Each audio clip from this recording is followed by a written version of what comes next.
Graças a Deus, meus irmãos. Mais uma alegria estar com os amados. E hoje a gente vai trabalhar Ministério Pastoral. Na nossa declaração doutrinária tem lá o título Ministério da Palavra.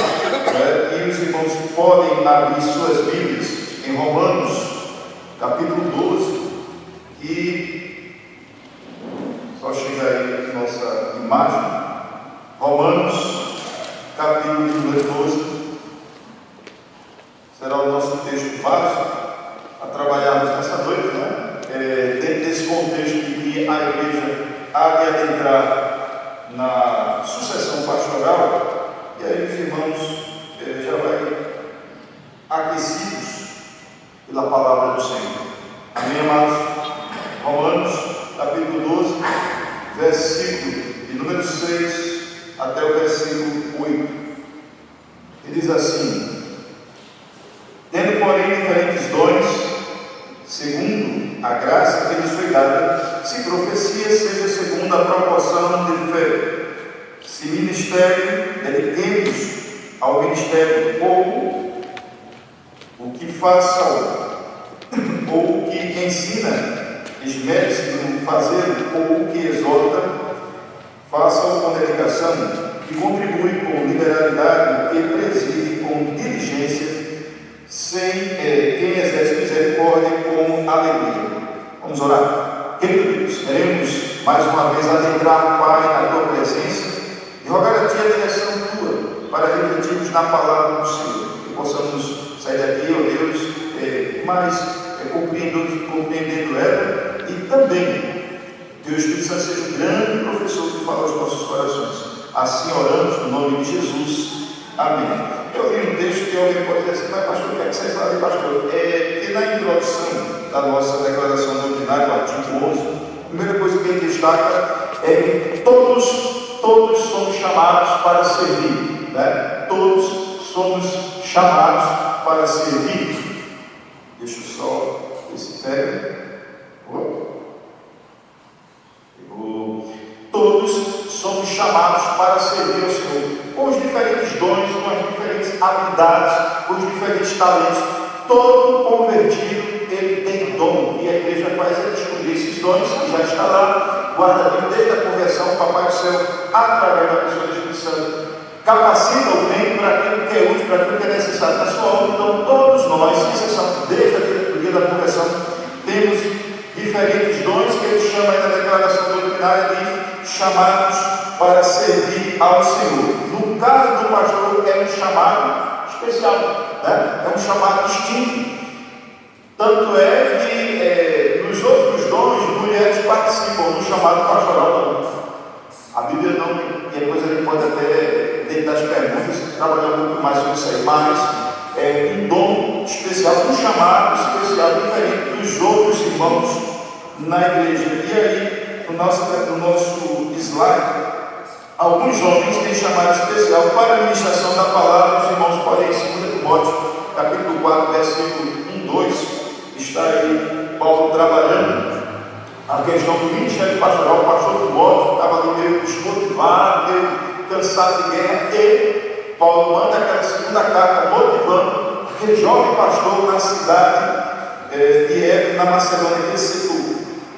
Diz aqui, meus irmãos, capítulo 4, verso 1, 2 da segunda carta.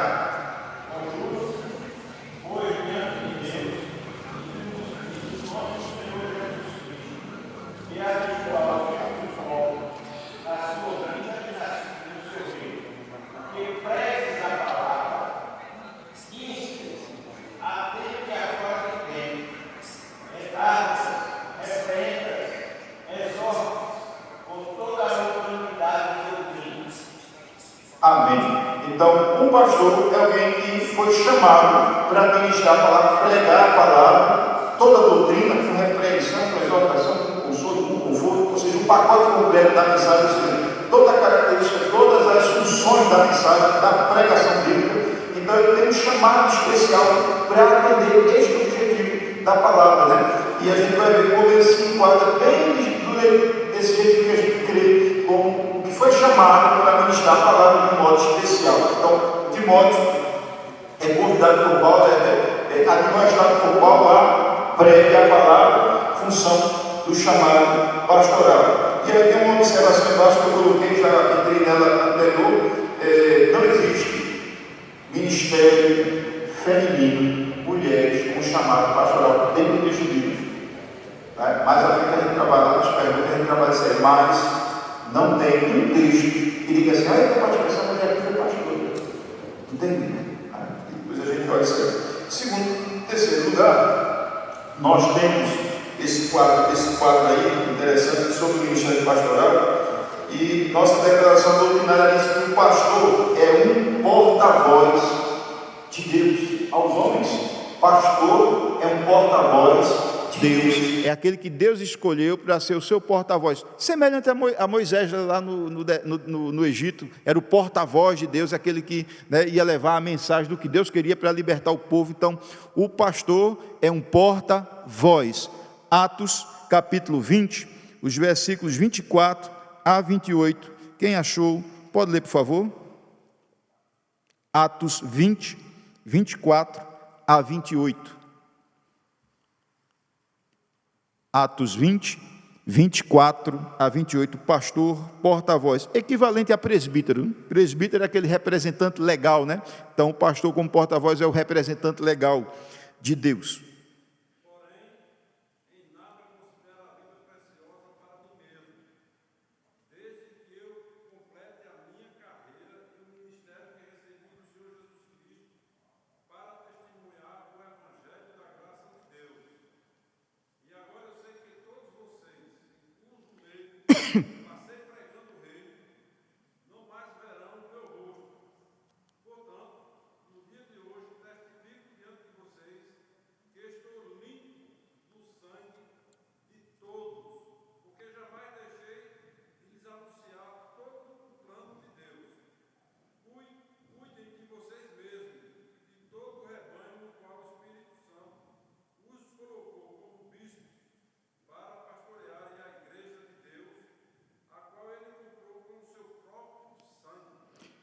Amém.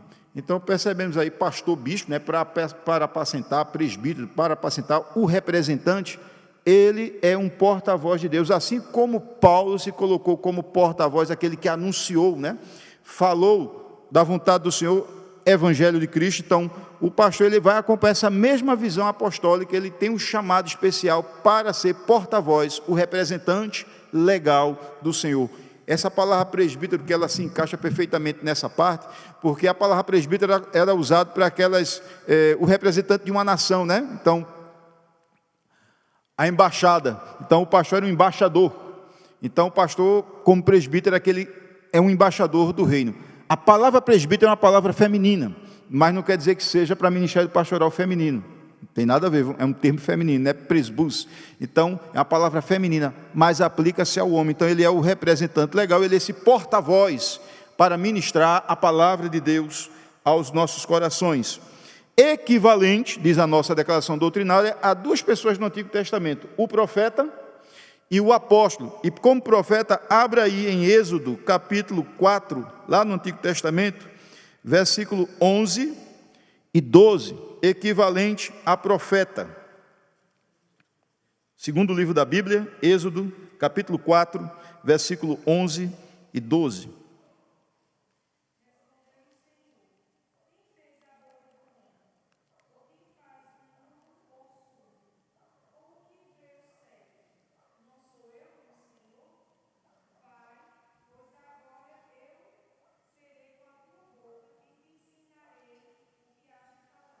Amém. Equivalente à boca de Deus, ou seja, o profeta era a boca de Deus, o que Deus falava era o que o profeta deveria falar. Então, o pastor é equivalente ao profeta, não no sentido de estar anunciando coisas futuras, mas de ser boca de Deus, falar o que Deus manda falar.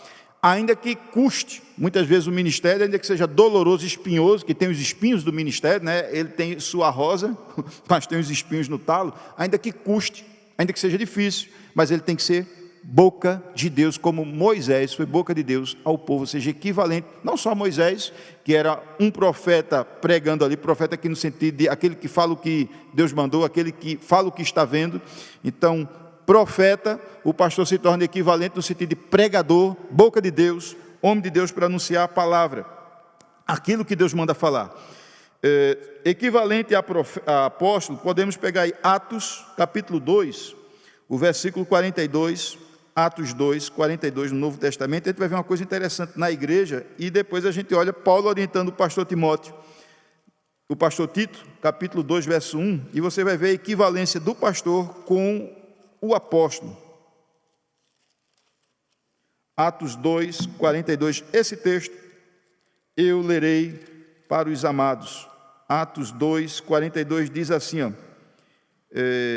e perseveravam na doutrina dos apóstolos e na comunhão, no partir do pão e nas orações. Perceba, perseveravam na doutrina de quem? Apóstolo. A igreja estava centralizada em quem? Apóstolo. A igreja foi fundamentada, né, cresceu na doutrina, ensinada na doutrina dos apóstolos. Quem fosse fora do apostolado e ensinasse algo diferente, fora. Então, centralização, né? Eu até falo dos pequenos grupos que tem que ter centralização doutrinária, porque se ficar cada um diz uma coisa, aí vira um balaio de gato. Então, a igreja cresceu na doutrina dos apóstolos, centralizada nos apóstolos. Agora, olha o que Paulo diz ao pastor Tito, no capítulo 2, verso 1, para você ver a equivalência do pastor com o apostolado. Tu, porém, fala a sã doutrina, centraliza em ti, na doutrina que recebeste de nós, apóstolos. Então, o pastor é um doutrinador, um professor. A palavra didáscalos, que é traduzida por ensino, ora por mestre, né? Tem lá em Efésios 4, pastor e mestre, mas na verdade é pastor mestre, deveria ter uma barrinha assim, pastor mestre.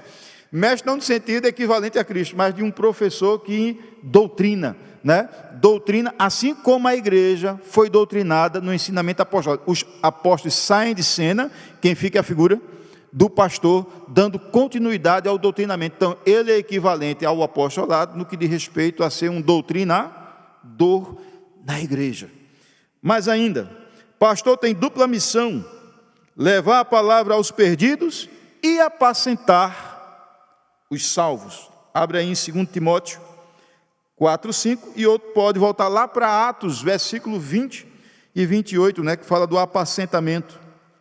Atos 20, versículo 8, e 2 Timóteo 4, 5.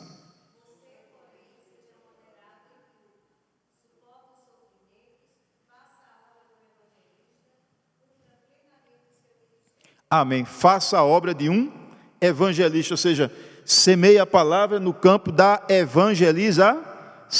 Seja um evangelista, cumpra o papel de evangelista. Agora, no apacentamento, Atos 20, verso 8. Atos 20, versículo 28, na verdade, não é 28.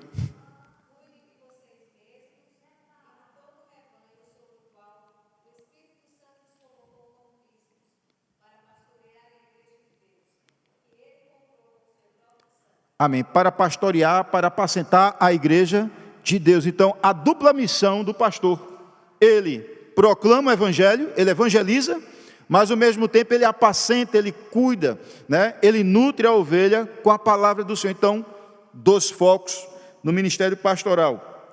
Mas ainda, irmãos, e aqui os irmãos acompanharam lendo o texto no slide, para a gente ir ganhando tempo, não é? Cabe à igreja, né? Cabe à igreja local a responsabilidade de separar formal e publicamente aquele que já tem chamado divino e verificado em sua experiência cristã. Texto base está lá, vamos ler juntos? Atos 13, 3. Então, jejuando e pondo sobre eles as mãos, os despediram. Qual foi a situação aqui? Está Paulo com um grupo lá, irmãos na igreja pequena ali, orando, lideranças, né? E o Espírito Santo falou: separai Paulo e Barnabé para a obra que tenho reservado. E eles oram e põem a mão, oram sobre eles, ó. Então, quem foi que cumpriu a função de separar? A ordem foi do Espírito Santo, mas quem separou foi a igreja. Opa, vamos pegar esses dois homens que o Espírito Santo já falou que é para separar para a obra. Com o pastor é do mesmo jeito. A igreja, aqui vai um detalhe aqui, a igreja, irmãos, a igreja é quem faz esse papel. Não é a convenção, não é uma associação, não é a ordem dos pastores nessa questão de ver a pessoa com um chamado ao ministério na igreja local, ver as habilidades, ver a experiência. Então, quem faz esse papel a responsabilidade de separar formalmente e publicamente, mostrar para o povo, ó, esse rapaz aqui tem chamado para o ministério, é a igreja. A ordem vai entrar em outra função aqui, daqui a pouco a gente olha, mas quem separa, quem enxerga formal e coloca isso publicamente para todo mundo ver, é a igreja. E aí é responsabilidade grande, né? Eu me lembro quando fui para o seminário, aí a proposta que o pastor levou para a sessão, disse, olha, tem fulano, para a gente mandar para o seminário, né? Aí a pergunta foi o seguinte, depois que eles estiverem prontos, era 4, 5 seminaristas, e depois que eles estiverem formados, eles ficarão aqui trabalhando conosco, que a gente vai investir, que a igreja pagou o nosso seminário, dava passagem, tudo, pagou tudo. Aí o pastor disse, olha, eu não estou investindo na pessoa, estou investindo no reino. Então, quando a igreja separa um homem, está investindo no reino, enxerga esse chamado, está investindo no reino de Deus. Pode ser que o pastor fique local, pode ser que o pastor, agora enxergado pela a igreja local, vá para outra cidade, vá para... Meu caso mesmo, eu já tinha meu chamado certo e vim para o interior, só não sabia qual era a cidade. Altinho, nunca cruzei, nunca entrei naquela cidade, de repente Deus chamou para Altinho. Mas quando eu preguei no seminário, sobre ministério pastoral, aí quando terminou, Alexandre, é para tu ficar aqui na capital, eu disse, meu ministério é no interior. Quando o pastor me chamou para a reunião, disse, Alexandre, eu conheço igreja aqui, tal. Meu ministério não é em Recife, é no interior, só não sei qual é a cidade. E aí Deus mandou para Altinho. Então, quando a igreja separa, quando a igreja enxerga e faz essa separação e caminha para o seminário, e a igreja faz todo esse processo de enxergar o candidato ao ministério, a igreja está investindo no reino, muito mais do que numa pessoa, no reino. E o reino não fica limitado a Altinho, Caruaru, Recife, o reino é muito amplo, né? Então, por exemplo, pastores que já passaram aqui, foi seminarista aqui, hoje estão em Recife, então, tem um que eu acompanho, Marcelo, né, no Instagram, então, investiu no reino, e o reino é muito mais amplo do que a cidade de Caruaru, do que a cidade de Altinho, do que o Recife, ou qualquer outra cidade. Chamado, responsabilidade da igreja, tem que verificar o chamado e verificar a experiência. Irmãos, a igreja tem que ter esse discernimento para perceber, eita, essa pessoa aqui realmente se enquadra, porque não é somente porque prega bem ou porque tem um conhecimento amplo da palavra, quer dizer que seja pastor, não é por aí, mas tem algo mais que a igreja consegue enxergar no futuro pastor, um seminarista. 7, não é? A consagração ao pastorado será feita através do concílio de pastores, né? E convocado pela igreja, eles aprovarão o candidato. Vamos abrir em Timóteo, ler lá o texto em Timóteo, 2 Timóteo 1,6. Por cujo motivo te lembro que despertes o dom de Deus que existe em ti pela imposição das minhas mãos. O que acontece? Diz aqui a nossa declaração doutrinária, a consagração, mandou para o seminário, terminou o seminário, ele vem. Esse candidato ao ministério, que a igreja separou e enviou, a igreja é que pede o concílio. A convenção não pede o concílio, a ordem não pede o concílio, nem a associação pede o concílio. Quem pede é a mãe, a igreja, do candidato. Pegou aí? Quem pede é a igreja. Só que quem faz o concílio é a ordem, né? A igreja pega esse órgão auxiliar da convenção, chamado Ordem dos Pastores, e diz, olha, nós temos um candidato e queremos que ele passe por um concílio. Esse concílio, ele não tem o objetivo de reprovar, né? Mas dá, assim, comprovar mais ainda o que a igreja já enxergou no candidato. A igreja enxergou que o rapaz tem um chamado, etc, tal, terminou o seminário, homem de Deus, é exemplar, tem experiência, etc. Então, o conselho vai trabalhar não com a finalidade de dizer, reprovamos a decisão da igreja. Não, o objetivo é confirmar aquilo que a igreja já pediu para que a ordem realizasse. A ordem faz o concílio e a ordem aprova, né, o candidato, e a ordem fará a oração de imposição de mãos, que no caso aqui foi o apóstolo Paulo, ele foi a ordem, né? Ele foi a ordem da imposição de mão sobre o jovem pastor Timóteo. Então, a igreja pede o concílio, a igreja aqui já tem esse ano, já fez muitos, né? Já fez muitos, e coloca não somente a ordem dos pastores, mas quem estiver presente no dia do culto de consagração, e consagra esse candidato ao ministério, mas sempre parte do pedido da igreja. A igreja que toma a iniciativa para o processo de consagração. Mas ainda, vamos ver aqui se está funcionando, né? Tem hora que ele... Minha irmã, só podia me ajudar aí, por favor. Agora, pastor deve dedicar-se ao ministério e em tudo depender de Deus. Lucas 9:3. Vamos juntos?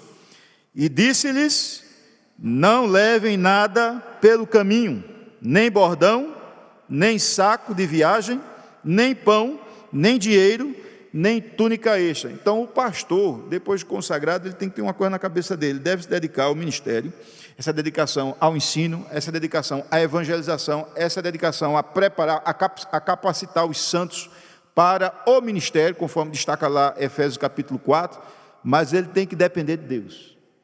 Não somente nessa capacitação, mas também do seu sustento, né? Ele tem que depender, o texto aí dos apóstolos evangelizando, saindo na rua para evangelizar, Jesus disse: olha, a ideia é essa, dependa de Deus, não leve nada, não coloque nada mais, espere que Deus vai suprir toda necessidade de vocês. Então o pastor ele tem que ser um ser que dependa de Deus para o seu ministério em tudo, mas ainda deve viver do evangelho. E esse texto aqui para mim é fantástico, né? Porque defende dízimo, defende tudo aqui nesse texto.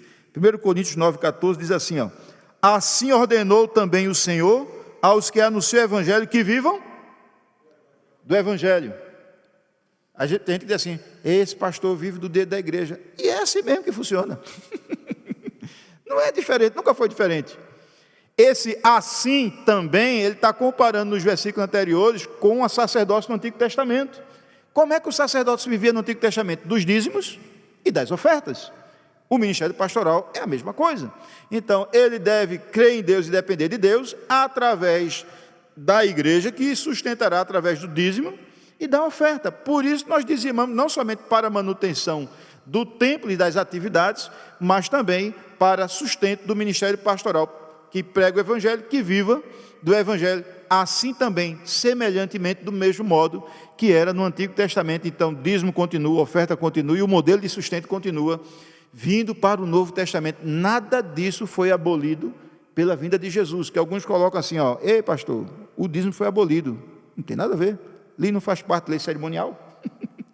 O que é que o dízimo é tipológico, é cerimonial, para que a cruz crucificasse o dízimo? Não.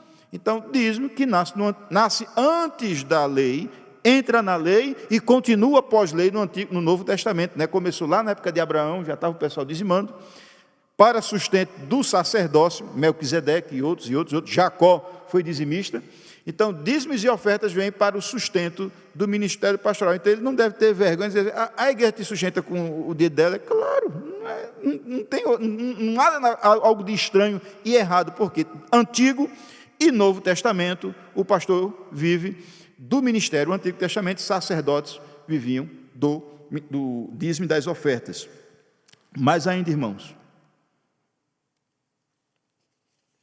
cabe às igrejas a responsabilidade de cuidar, sustentar adequadamente, dignamente, seus pastores. Cabe às igrejas, dízimo e oferta, cuidar e sustentar adequadamente, dignamente seus pastores. Palavra de Deus em 1 Timóteo, capítulo 5, versículo 17 e 18, diz assim: cabe os presbíteros que governam bem sejam estimados por dignos de duplicada honra, principalmente os que trabalham na palavra e na doutrina, porque diz a Escritura: não ligarás a boca ao boi que debulha, e digno é o obreiro do seu salário. Então, nós encontramos que presbítero é a mesma coisa que pastor. Presbítero está sendo sustentado, tem até duplicado honorário, e ser digno do seu salário. Duas coisas que eu quero destacar aqui na questão do cuidado da igreja com o pastor. Primeiro, cuidado financeiro, que aí está sendo o maior foco do texto, ou seja, sustentar bem. O pessoal diz assim, pastor ganha rio de dinheiro. Mentira. Não reflete a maioria dos pastores do Brasil ganhar rio de dinheiro. Tem uma turma aí de televisão que realmente é gordo, vamos dizer assim. Mas você sabia que a maioria está em torno de 1 salário ou 2 salários mínimos? Não vive em rio de dinheiro. Vai pela fé, vai na confiança de que Deus vai sustentar e depende. A maioria vive assim, 1 salário, 2 salários, 3 salários, mas rio de dinheiro, mais daquele de televisão. Os que estão realmente, e no nosso caso, não existe nem rio de dinheiro de televisão, porque nem televisão tem, né? Não participando de televisão aí aberta. Então, financeiro. Segundo, cuidar do lado emocional do pastor. Doença de pastor, coração, gastrite. A maioria, viu? Ou ele vai morrer de coração, ele vai ter problema gástrico.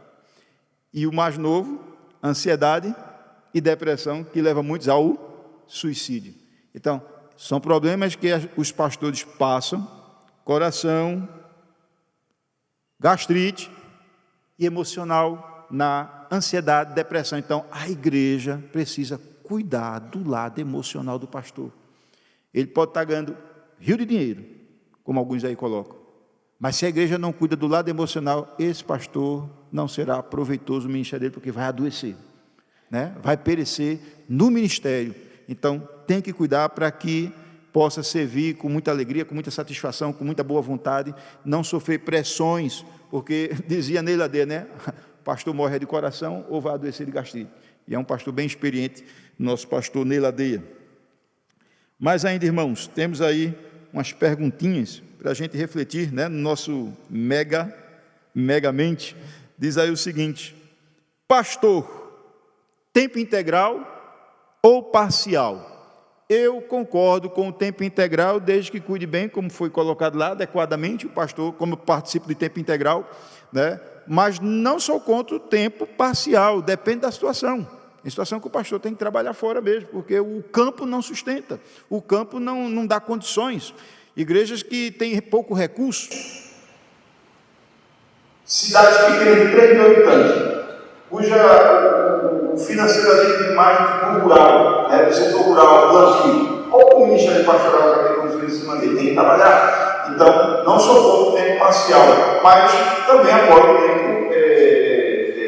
integral, o qual o pastor vai ter mais tempo, vai ter mais tempo para se organizar, pregar, organizar suas mensagens, visitar, etc, dentro do ofício dele. Pastores, porque tem espaço, né? Então, primeiro, pastor não tem um versículo na Bíblia para fundamentar o ministério pastoral feminino.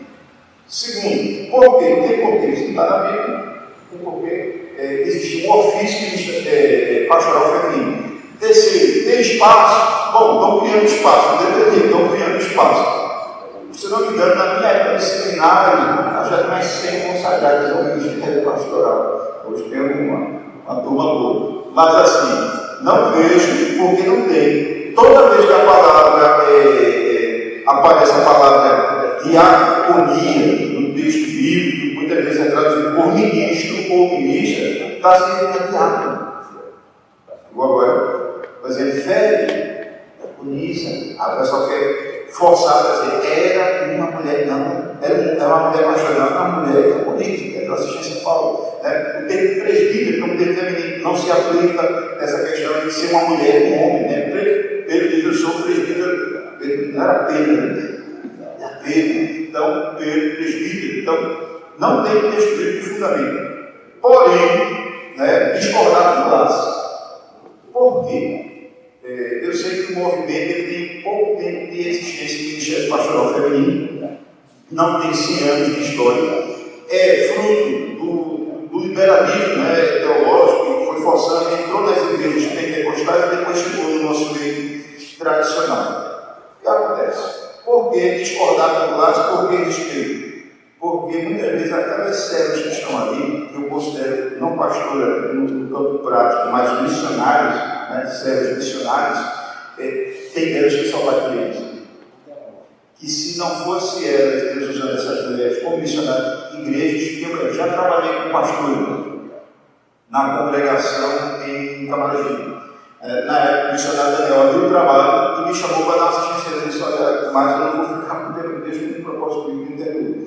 E aí, eu fiquei ajudando ele, no espaço alugado, pensando, tem uma cabeça de burro enterrada, não vai dar certo, não sei o quê. Abrimos o espaço, conversamos. E aí, como eu não ia ficar tempo lá, ele convidou uma pastora para ajudar. E essa pastora alavancou a obra com ele. Resultado: ela pediu um concílio, eu fui para o concílio dessa igreja, tornou-se igreja, compraram um terreno enorme atrás para sair em Camaragibe, construiu bem, mas o que é que ele está fazendo um trabalho muito lindo. Ela sabia, sabe, que eu não concordo com o ofício pastoral feminino, mas eu vi uma mulher servir ali com carro, não sei, uma missionária. Então, assim, o fato da gente não aceitar a ministério pastoral feminino dá a liberdade de maltrato, de respeito, etc. São servos de Deus. E eu sou fruto, não de pastora, mas de professora, né? Quem foi minha professora foi ela, me converti, minha esposa. Fui para a sala dela de novos decididos, né?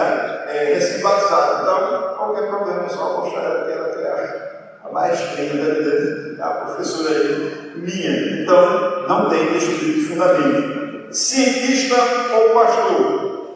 Qual é o espaço para o cientista ou pastor? Então, tem um problema sério no nosso meio, que está colocando o pastor, mas colocando tanto tempo para o garoto dele, que parece mais que ele só pode ficar assim, já fosse para a NASA, que é cientista ou que é um pastor, que é um cuide de ovelha, que é um cientista, então tem que ter cuidado no currículo, está entendendo? Está querendo pastor ou cientista da NASA, cientista da NASA vai dar zero, está entendendo? Então, pastor é outra coisa. Chamado auxiliar, então alguns parecem ter sido chamados, e aí a igreja se equivocou, parecia, mas na verdade foi um assobio, ou às vezes até um arrumado, que em alguns casos acontece, né? O jeitinho brasileiro acaba tendo aquele velho assobio e não chamado. E pregador ou animador, Spurgeon já questionava, navegando em entendimento, a mensagem pastoral. Ó, século XIX. 400 anos atrás. Então, tenha cuidado de ver pastor. Peraí, é o cara que só faz contar piada, eu vou por vir, não tem profundidade, não está ensinando texto, é só risada. Então, a igreja tem que ter animador, porque aqui tem pregador. O que Paulo disse, prega a palavra, né? Com toda